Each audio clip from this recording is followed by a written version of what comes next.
자, 안녕하세요. 1학년 학생 여러분. 오늘은 미니 모의고사 국어 5회차 풀이를 진행하겠습니다. 자, 오늘은 5회차에 토지하고 비문학 두 개가 있는데 그 중에 비문학 하나만 해볼까 합니다.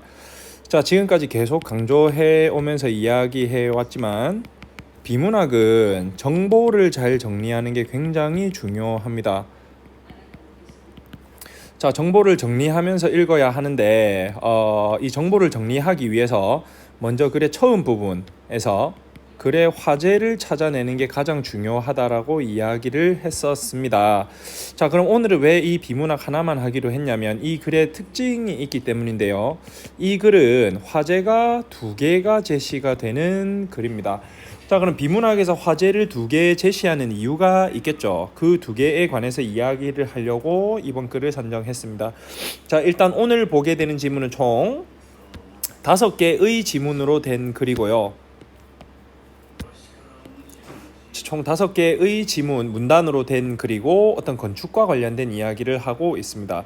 자, 그래서 이미 읽었으니 설명을 하면 1, 2문단에서는 어떤 거에 관한 이야기를 하고 있냐면 한국 전통 건축에 관한 이야기를 하고 있고, 자, 3, 4문단에서는 뭐에 관한 이야기를 하고 있냐면 해체주의에 관한 이야기를 하고 있습니다. 그래서 이 글의 화제는 한국 전통 건축하고 해체주의 이 두 가지고요. 그러면 글에서 화제 두 가지를 제시해 놓은 이유가 있는데 그 두 가지를 제시한 이유가 5문단에서 나오고 있는 글이라고 생각을 하면 되겠습니다. 자, 앞부분부터 한번 읽어보겠습니다. 자, 한국 기둥의 참멋, 한국의 다양한 기둥들이 있는데 이 기둥의 참멋은 비가공성이라고 합니다. 인위적인 것을 배제하는 비가공성. 그러니까 어떻게 인위적으로 바꾸지 않는다 그런 뜻이죠. 자, 그것에 대한 예시로 뭐가 나와 있냐면 충남 서산의 개심사 범종각에 관한 이야기가 나와 있습니다. 자, 어쨌든 이 범종각에는 4개의 다리가 당연히 있을 건데 이 기둥들이 원래 있는 모양 그대로, 이 나무 모양 그대로 휘어진 나무 그대로 되어 있고요. 이 휘어진 나무 그대로를 보여주는 것은 어떤 이 부분 쭉 이어진 내용 읽어보시면은 현실의 모습을 보여주는 거다. 현실의 고통으로 가득 찬 현실의 모습을 보여주는 거다. 이렇게 제시하고 있고요. 따라서 찌그러진 모습의 범종각은 현실의 고통을 솔직하게 드러내는 건축물이라고 할 수 있다라고 이야기를 하면서 이러한 솔직성, 뭔가를 인위적으로 가공하지 않고 그대로 드러내는 것, 이것은 한국 전통 건축의 멋 가운데 하나이다 라고 되어 있는데 이 비가공성과 솔직성이 바로 연결되는 의미를 가진다고 할 수가 있겠습니다. 자, 이 문단도 이어서 이것에 대한 설명이 좀 더 있는데요. 기둥이 휘어서 불안해 보인다는 사람이 있을 수 있다. 하지만 모든 나무는 어느 굵기 이상만 되면 휘었건 올곧건 상관없이 기둥의 역할을 할 수가 있다. 자, 휜 나무가 보기에 불안하거나 흉해 보인다는 생각은 인위적 질서 중심의 서양식 가치관이 들어온 이후에 생긴 판단 기준이다 라고 해서 서양식 가치관에 관한 이야기를 하고 있습니다. 자, 서양식 가치관은 인위적 질서를 중심으로 한다. 그러니까 한국 건축이 비가공성에 포인트를 뒀다면 서양식 가치관은 서양식 건축은 어떤 가공성, 인위적으로 뭔가를 바꾼 걸 의미한다. 그래서 인위적으로 바꾼 게 기준이 된다라고 정리할 수 있을 것 같고요.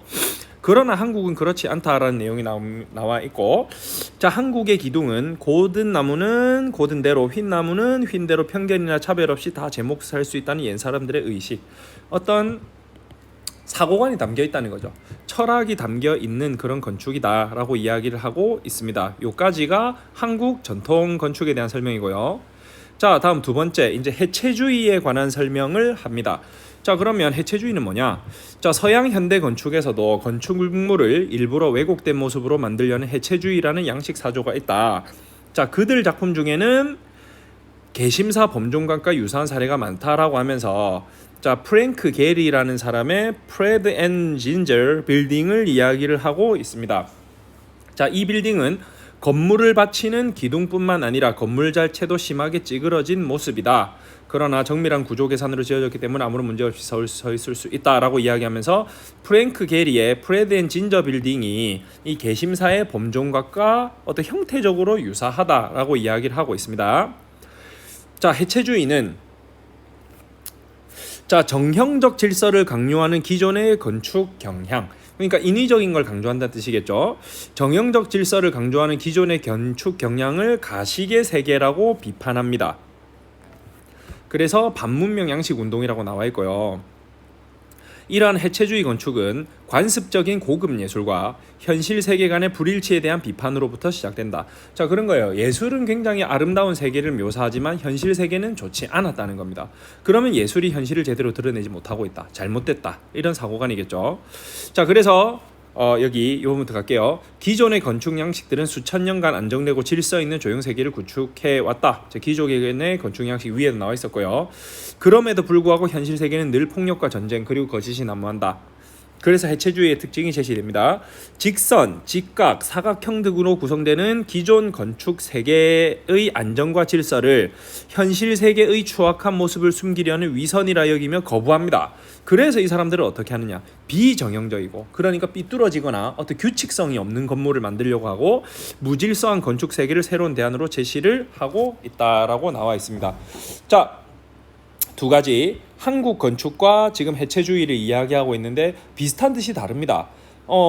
한국 건축도 찌그러진 것들이 있고요. 근데 이거는 휜 나무는 휜 대로 의미가 있다라고 생각하는 게 한국 건축의 특징이라 그랬고, 자, 해체주의 같은 경우에는 정형적인 모습이 현실을 제대로 비춰주지 못하고 현실을 감추려는 시도이다. 그렇기 때문에 그걸 깨야 한다라고 해서 두 가지 관점 차이가 분명히 보이고 있습니다. 자, 그럼 이런 관점 차이가 어디에서 정리가 되느냐? 5문단에서 정리가 되죠. 자, 5문단. 개심사의 범종각과 프레드 앤 진저 빌딩 사이에는 유사점과 차이점이 동시에 존재한다라고 했으니까 당연히 먼저 유사점이 나올 거고요. 그 뒤에 차이점이 또 제시가 될 겁니다. 자, 두 건물 모두 비정형적 건축, 그러니까 전통적인 건축 방식이 아니다라고 얘기를 할 수 있겠고요. 비정형적 건축이라는 점에서 공통점이 존재한다. 그러나 차이점이 나옵니다. 대안을 추구하는 방식에서는 분명한 차이점을 갖는다라고 이야기를 하고 있죠. 그래서 먼저 공통점 제시했고 차이점, 대안을 추구하는 방식이라고 하는데 위에 글에 이미 제시가 되어 있지만 다시 정리를 해줍니다.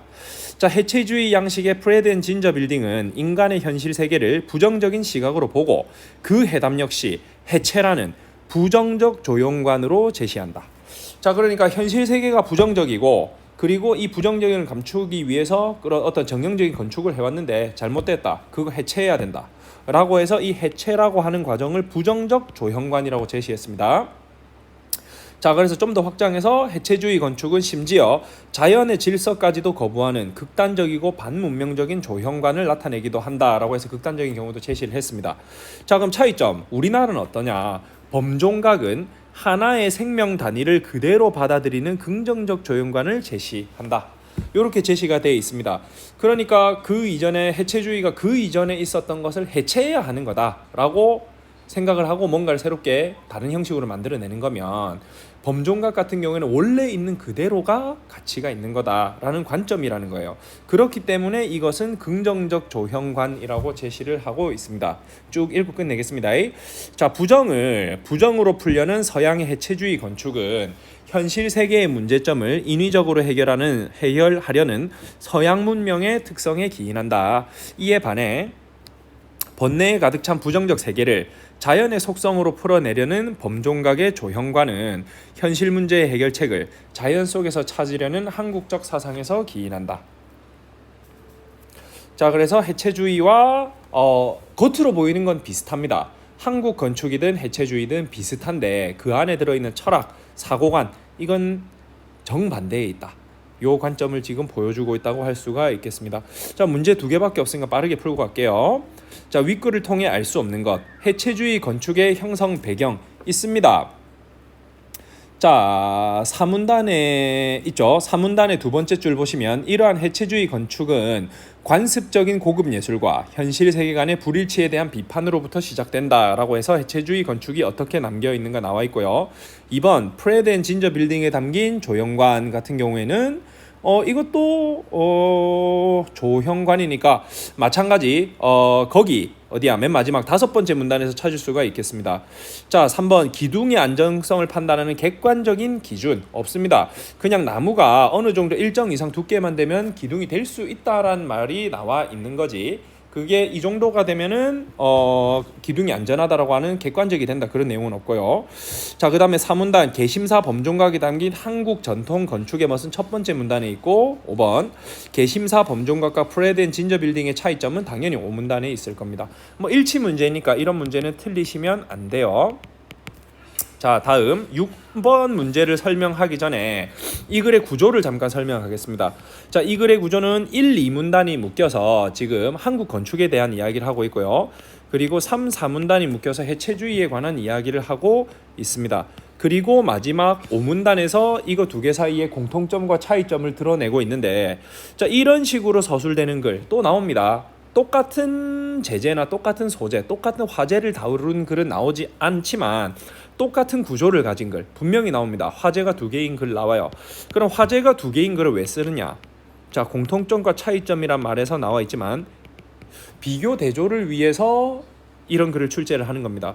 그 비교 대조에 관한 문제가 6번 문제라고 할 수 있고요. 그리고 오답을 만드는 방식이 있는데 이렇게 비교 대조를 하는 글 같은 경우에는 세트가 요 세트가 되면 이거 두 개를 섞어서 오답을 만듭니다. 이게 수능 출제의 기본 법칙 중에 하나거든요. 자, 6번 문제 보면서 다시 이야기할게요. 자, 일치라고 돼 있지만 오답을 만든 방식을 보겠습니다. 1번 개심사 범종각의 기둥은 휘어진 나무를 사용해서 만들었다. 뭐 당연히. 2번 서구의 관습적인 고급 예술, 이전의 해체주의 이전 예술을 이야기합니다. 조형적인 안정과 질서를 추구해 왔다. 자, 요것도 당연히 맞는 거고요. 자, 3번 서양 문명은 현실의 문제를 인위적으로 해결하는 경향을 가지고 있다. 요거 5문단에 나와 있었습니다. 자, 4번 개심사 범종각은 기존의 건축 규범을 거부하고 새로운 건축관을 제시하였다. 자, 개심사 범종각 한국입니다.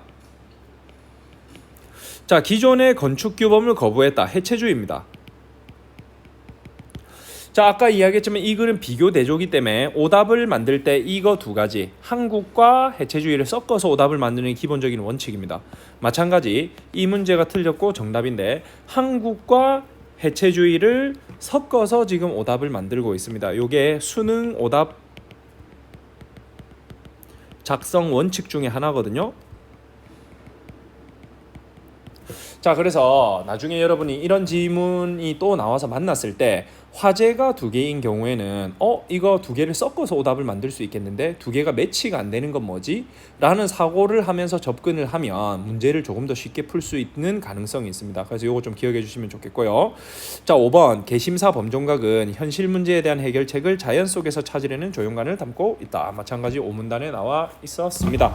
자, 문제가 두 개밖에 없어서 조금 아쉽긴 합니다만은 이 글은 화제가 두 개가 있다는 점에서 굉장히 중요한 가치가 있는 글입니다. 다시 이야기하지만 똑같은 화제, 똑같은 소재, 똑같은 내용을 다룬 글은 다시 안 나옵니다. 근데 똑같은 구조, 똑같은 틀, 화제가 두 개라서 비교 대조하는 글은 반드시 또 나옵니다. 그러니까 여러분 요 점 기억하시고 비문학을 공부를 해주시면 되겠습니다. 이제 여름방학까지 얼마 안 남았죠. 자, 여름방학까지 남은 기간을 포함해서 여름방학까지 좀 열심히 공부해서 우리 수능 잘할 수 있도록 합시다. 제 목표를, 제 꿈을 이루어주세요. 자, 여러분 고생 많습니다. 화이팅!